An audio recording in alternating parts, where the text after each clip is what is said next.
بسم الله الرحمن الرحيم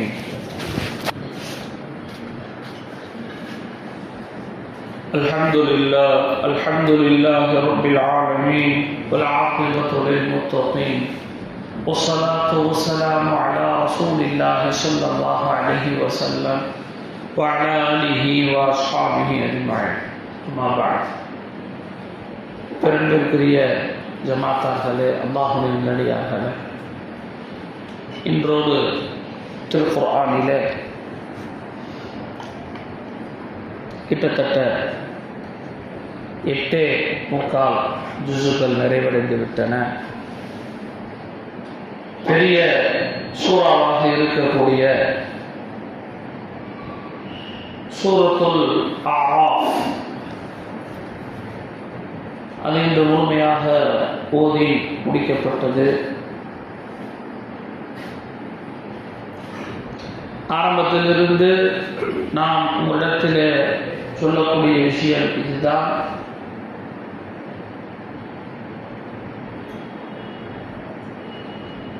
திருக்குர்ஆனை எந்த அளவுக்கு நம் வாழ்க்கையில் மிக முக்கியமான ஒரு வஸ்துவாக நாம் கருதுவோமோ,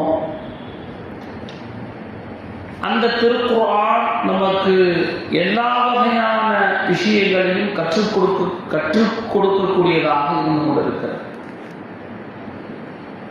அதை எந்த அளவுக்கு நாம் புறக்கணிப்போமோ, புறந்தள்ளுவோமோ, தள்ளி வைப்போமோ, அதுவரைக்கும் வாழ்க்கையில் ஒரு நிம்மதியை நாம் பெற முடியாது. இன்று ஆரம்பத்திலேயே முதல் ரக்காயத்திலேயே அந்த இப்லீஸுக்கும் ஹஸரத் ஆதம் அலைஹிஸ்ஸலாத்து வஸ்ஸலாம் அவர்களுக்கும் நடந்த அந்த வரலாற்றை, உரையாடலை அல்லாஹு தஆலா அழகாக நமக்கு சொல்லி காண்பித்துக் கொண்டே வருகிறார். கிட்டத்தட்ட இந்த சம்பவத்தை குர்ஆன்ல அல்லாஹு தஆலா 5 இடத்தில் தெரிவிக்கிறார். எந்த சம்பவத்தை? இந்த இப்லீஸையும் ஹஸரத் ஆதம் அலைஹிஸ்ஸலாத்து வஸ்ஸலாம் அவர்களை பற்றி உள்ள சம்பவங்களை கிட்டத்தட்ட சூரா பக்ரால சொல்றான், முதல் ஜுஸுல சொல்றான். அப்புறம் இன்று ஓதப்பட்ட சூரத்துல் ஆராஃப்ல சொல்றான். அடுத்து பனு இஸ்ராயில் 15வது ஜுஸுல அல்லாஹ் சொல்கிறான், பனு இஸ்ராயில் சூரா.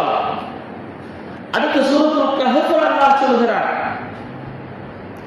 அடுத்து சூரா தாஹா அல்லாஹ் தஆலா சொல்கிறார். கிட்டத்தட்ட 5 இடங்களிலே நாங்கள் ஆதம் அலைஹிஸ்ஸலாத்து வஸ்ஸலாம் அவர்களை படைத்தோம், எல்லா மலக்குமார்களையும் சஜிதா செய்ய சொன்னோம். ஆனால் இப்லீஸ் அபா வஸ்தக்பர, இப்லீஸ் மறுத்தான், வஸ்தக்பர தற்பெருமை அடித்தான். என்ன பெருமை அடித்தான்? அவரை மட்டும் மண்ணில் படைச்சிருக்க, என்னைய நெருப்புல நீ படைச்ச. ஒரு சில நேரங்களில் நாமும் வார்த்தைகளை விடுவதுண்டு. ஒரு சில நேரங்களில் நம்மளை அறியாம நம்மளுடைய தொழிலோ, நம்மளுடைய காசு பணமோ, அல்லது நம்மளுடைய கல்வியோ, அல்லது நாம் செய்கின்ற வேலையோ, இந்த பெருமையான வார்த்தைகள் வந்துடும். அல்லாஹ் நம் அனைவரையும் தற்பெருமையை விட்டு பாதுகாப்பார். எப்படிப்பட்ட அருமையான சம்பவம்! ஒரு வகையில் இப்லீஸ் பண்ணது நல்லதுங்க. அவன் பண்ணாம இருந்தாங்க, நம்ம உலகத்துக்கு இன்னும் நெருங்க பண்ணோம். அப்படிதானே? அல்லாஹ் ஆதம் அலைஹிஸ்ஸலாத்து வஸ்ஸலாம் உண்மையிலே சொர்க்கத்தில் எல்லாத்தையும் அனுபவிக்க சொன்னான். அதை நம்பிய என்ன வேணாலும் பண்ணுங்க, ஒரே ஒரு மரம், அந்த மரத்துக்கு பக்கத்துக்கு மட்டும் நீங்களும் என்ன செய்யாதீங்க, உங்க வீட்டம்மாவும் போகாது. வலா தக்ரபா ஹாதிஹி ஷஜரா. உடனே ஷைத்தான் இப்லீஸ் சொன்னான், அதம்மே நீங்க இங்க இருக்கணும்னா, ஃபுல்லா இருக்கணும்னா என்ன செய்யணும்? அந்த கனியை சாப்பிட வேண்டும். நாம் எப்போதெல்லாம் நன்மையான காரியங்களை செய்வதற்கு முயற்சி செய்வோமோ அப்போதெல்லாம் நம்மிடம் இருக்கக்கூடிய ஷைத்தான் ஒரு உள்ளத்தில் சிந்தனையை போடுவார். என்ன செய்யாத, பார்த்துக்கலாம்ப்பா, இப்ப வயசா இருக்கு, இப்ப செய்யலாமா, இப்ப தொலை போகலாமா. ஷைத்தான் எப்பயுமே செய்யாத சொல்ல மாட்டான், இப்ப செய்யாத, எப்ப, நாளைக்கு, நாளை கழிச்சு, அப்படி என்ன செய்ய, வருஷத்தை கடத்திடலாம். வருஷம் பார்த்தா 60 வயசு ஆயிடுது. எத்தனையோ வயதானவர்கள் ஹஜ்ஜுடைய கடமையை நிறைவேற்றாமல், உம்ராவுடைய கடமையை நிறைவேற்றாமல் இருக்கக்கூடிய காரணம் என்னது? கடைசியில் போக முடியாம உட்காரக்கூடிய சூழல் அமர்ந்து இருக்கிறோம். அப்போ எந்த ஒரு நல்ல அமலாக இருக்கட்டும் ஷைத்தான் பிற்படுத்துவான். அப்ப இந்த விஷயத்தை போய் சொல்றான், ஓகே, அவங்க மறந்துட்டாங்க, போனாங்க, பழத்தை சாப்பிட்டாங்க, கடைசியில இப்படிப்பட்ட தண்டனை அல்லாஹ் கொடுத்தான். பூமியில யாருமே இல்லை. பூமியில ஆதம் நபி எங்கேயோ, ஹவ்வா அம்மா எங்கேயோ. துவா கேட்டாங்க. காலா ரப்பனா ظلمنا أنفسنا وإن لم تغفر لنا وترحمنا لنكونن من الخاسرين. யா அல்லாஹ், நாங்கள் 2 பேரும் தப்பு செஞ்சுட்டோம் யா அல்லாஹ், அநீதம் செய்து விட்டோம் யா அல்லாஹ், எங்களுக்கு நாங்களே அநீதம் செய்து விட்டோம். நீ மட்டும் எங்களை மன்னிக்கவில்லை என்றால், ரப்பே நீ மட்டும் எங்களை மன்னிக்கவில்லை என்றால் லனகூனன்ன மினல் காசிரீன், நஷ்டவாளிகளுடைய அந்த லிஸ்ட்ல நாங்க போயிடுவோம், எங்களை மன்னிச்சிடு யா அல்லாஹ். பொதுவாக மனிதன் இருக்கிறானே, மனுஷனுடைய புத்தி எப்படின்னா, கல்லு கிடக்கும், கல்லுல அடிபட்டுரும், என்ன சொல்லுவோம்? கல்லு கல்லு கல்லு அதுதான் இருக்கு. போய் இடிச்சது யாரு? அப்ப கூட ஒத்துக்க மாட்டேன், நான் தான் போய் கல்ல போய் இடிச்சேன்னு சொல்ல மாட்டேன். அதில் ட்ரெஸ் இருக்கும், அந்த ட்ரெஸ் அதே அளவாக தான் இருக்கும், உடை அதே சைஸில் அளவு தான் இருக்கும். என்ன சொல்லுவோம்? ட்ரெஸ்ஸு பெருசாகிடுச்சு, நல்லா கொளுத்து போய் நல்லா பெருத்து இருப்பார், அது சொல்ல மாட்டான். என்ன சொல்லுவான்? ட்ரெஸ் பத்தலை, ட்ரெஸ் பெருசாயிடுச்சு. அது அப்படியே இருக்கு, நம்ம வளர்ந்துட்டோம்.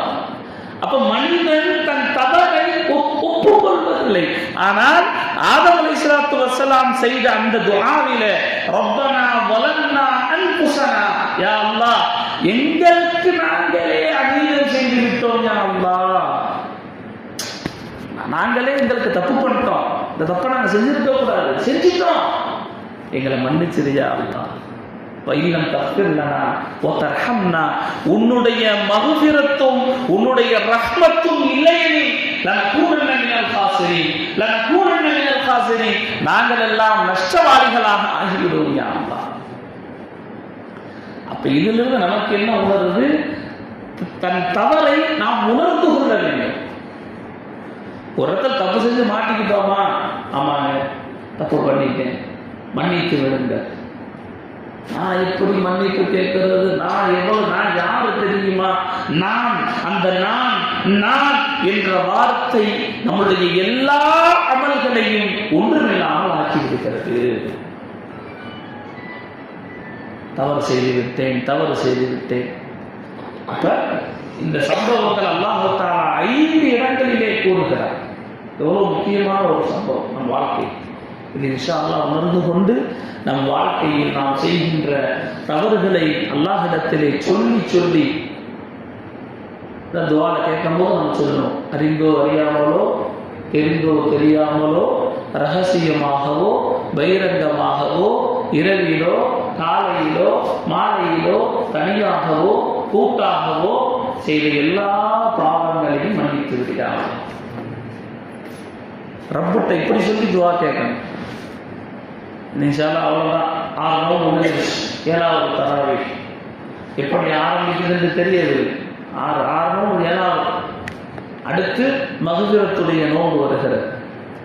அல்லாஹ் அனைவருக்கும் இந்த ரமலானை பிரயோஜனமாக கழிக்கக்கூடிய ரமலானாக ஆக்குவானாக.